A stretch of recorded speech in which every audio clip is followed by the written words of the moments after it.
हे दोस्तों, welcome to 10x trader. आज 26 जुलाई है और सैटरडे के दिन में आईडीएफसी फर्स्ट बैंक का क्वार्टर वन का रिजल्ट आने वाला है। तो आईडीएफसी फर्स्ट बैंक हमेशा ये करती है, किसी भी मंथ के मतलब जो भी क्वार्टर खत्म होता है तो अगले मंथ के लास्ट सैटरडे को ही ये अपने रिजल्ट्स को पब्लिश करती है और जो कॉन कॉल होता है वो लगभग 7-8 बजे के आसपास में होता है। तो आज भी आईडीएफसी फर्स्ट बैंक का रिजल्ट आने वाला है और इस वीडियो में डिस्कस करने वाला हूँ कि ब्रोकरेज क्या एस्टिमेट कर रहे हैं कि आईडीएफसी फर्स्ट बैंक का रिजल्ट कैसा हो सकता है। तो चलिए जाके स्क्रीन पे देखते हैं, बट उससे पहले आपसे एक छोटा सा रिक्वेस्ट है कि वीडियो को लाइक कीजिए और चैनल को सब्सक्राइब कीजिए, क्योंकि मैं ऐसे वीडियोस कंटिन्यूसली लाते रहता हूँ। तो इकोनॉमिक टाइम्स का जो आर्टिकल है वहाँ पे आपको दिख रहा है कि ये लोग एस्टिमेट कर रहे हैं कि जो प्रॉफिट है पैट वो आपका 68% डिक्रीज कर सकता है ईयर एंड बेसिस पे। यानी पिछले जून क्वार्टर से कंपेयर करें तो इस जून के क्वार्टर में जो प्रॉफिट है वो आपका 68% से फॉल कर सकता है। और पिछले जून क्वार्टर में कितना प्रॉफिट था, उनका प्रॉफिट आफ्टर टैक्स अगर देखूँ तो 643 करोड़ था। इसका 68% अगर फॉल देखता हूँ तो 200 करोड़ के आसपास निकल के आता है।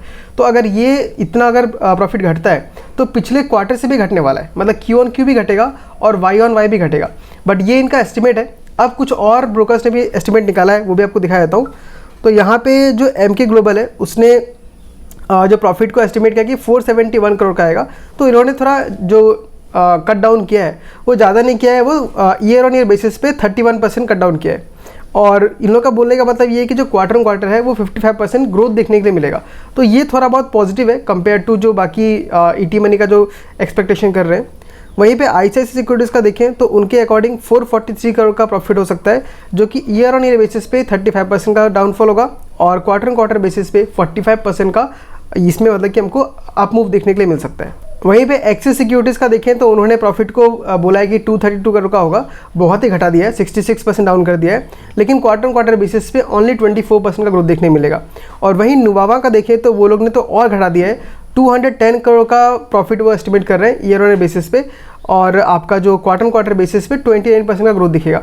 तो सबसे खराब जो एस्टिमेट कर रहे हैं, जो नेगेटिव देख रहे हैं वो नुवामा है, और जो सबसे पॉजिटिव देख रहे हैं इन सब में अगर देखें तो वो एमके ग्लोबल ही देख रही है कि 471 करोड़ का प्रॉफिट पोस्ट कर सकती है। तो ये तो एस्टिमेट्स है, और एस्टिमेट देख के लग रहा है कि जो सेंटीमेंट है बहुत ज़्यादा नेगेटिव है। अब रिजल्ट आने के बाद हमें पता चलेगा कि उसका रिजल्ट कैसा होने वाला है।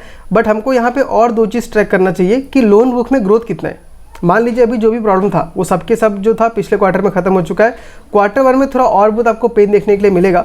बट अगर लोन बुक में अच्छा खासा ग्रोथ दिखता है तो कंपनी ये बताने की कोशिश करेगी कि उनका फ्यूचर काफ़ी अच्छा है। और अगर मैनेजमेंट से ये गाइडेंस मिलता है कि उनका फ्यूचर काफ़ी अच्छा हो सकता है, तब स्टॉक प्राइस में आज के रिजल्ट खराब होने के बाद भी अच्छा खासा ग्रोथ देखने के लिए मिल सकता है, क्योंकि मार्केट में इन्वेस्टर्स क्या देखते हैं, हमेशा आगे क्या होने वाला है। दूसरा एक और हमें जो चीज़ ट्रैक करना होगा वो है प्रोविजंस। अगर प्रोविजंस फिर से बढ़ के आते हैं और मैनेजमेंट ये कहती है कि हमारा जो माइक्रो फाइनेंस का जो लोन बुक है वो अभी स्टेबल नहीं हो पाया, तो भी स्टॉक मार्केट में बहुत ज़्यादा करेक्शन देखने को मिल सकता है आईडीएफसी फर्स्ट बैंक के शेयर में।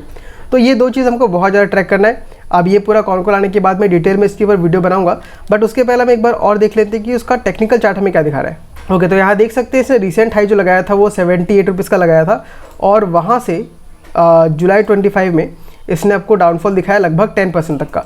तो ये तो कुछ अच्छा इंडिकेशन नहीं लग रहा है। बट अगर मैं यहाँ पे देखूँ तो ये नॉर्मल एक स्विंग भी हो सकता है, क्योंकि देखिए यहाँ पे जब भी कोई स्टॉक ऊपर जाता है, अप ट्रेंड स्टार्ट करता है, तो वो एक ही बार में नहीं जाता है, वो स्विंग बनाते हुए जाता है। तो हमको यहाँ सेम चीज़ दिख रहा है। देखिए ये आपका स्विंग हाई था, फिर ये अलग हाई हुआ, फिर अलग हुआ, फिर अलग, फिर ये हाई, फिर यहाँ पे लो बन रहा है। तो ये मुझे लगता है कि normal swing high swing low है। बट रिजल्ट आने के बाद हम कन्फर्मेस्टी से बोल सकते हैं कि ये क्या हो रहा है। अगर रिजल्ट खराब होता है तो चांसेस बहुत ज़्यादा है कि यहाँ से फिर से नीचे आएगा और 66 तक के लेवल को फिर से ही टच कर सकता है। बट अगर रिजल्ट अच्छे आते हैं तो वापस से ये 78 के ऊपर जाएगा और 85 तक का क्लोजिंग दिखा सकता है। तो ये तो डिपेंड करता है कि रिजल्ट कैसा होगा। अब अगर हम इसके पिछले क्वार्टर का प्रॉफिट देखें तो जो प्रॉफिट बिफोर टैक्स था वो 344 करोड़ का था और प्रॉफिट आफ्टर टैक्स उसका 296 करोड़ का था। तो यहाँ से मान लीजिए अगर मुझको 50% 60% का ग्रोथ दिखता है क्यू ऑन क्यू बेसिस पे, तो मैं मान लूँगा कि इसका रिजल्ट बहुत ही अच्छा होने वाला है, क्योंकि हमको पिछले साल से कंपेयर नहीं करना है। हमको ऑलरेडी पता है कि इस साल में सारे बैंकों का प्रॉफिट घटा है क्योंकि एमएफआई का प्रॉब्लम आ गया था। तो अगर क्वार्टर ऑन क्वार्टर बेसिस पे कंपनी दिखा पाती है कि हम 55% 60% से लोन बुक को ग्रो कर रहे हैं, तो ये कंपनी के लिए बहुत पॉजिटिव होगा और मार्केट में भी इसको अच्छा खासा रिवार्ड मिल सकता है। तो फिलहाल तो इतना ही, बट हमें वेट करना पड़ेगा इसके रिजल्ट के बारे में। जैसे ही रिजल्ट निकल के आएगा मैं वीडियो बना के अपडेट कर दूंगा। तो आप चैनल को सब्सक्राइब कर लीजिए ताकि जब भी वीडियो बनाऊं तो आपसे नोटिफिकेशन मिस ना हो। तो मिलता हूं आपसे अगले वीडियो में, तब तक के लिए tata bye bye, take care.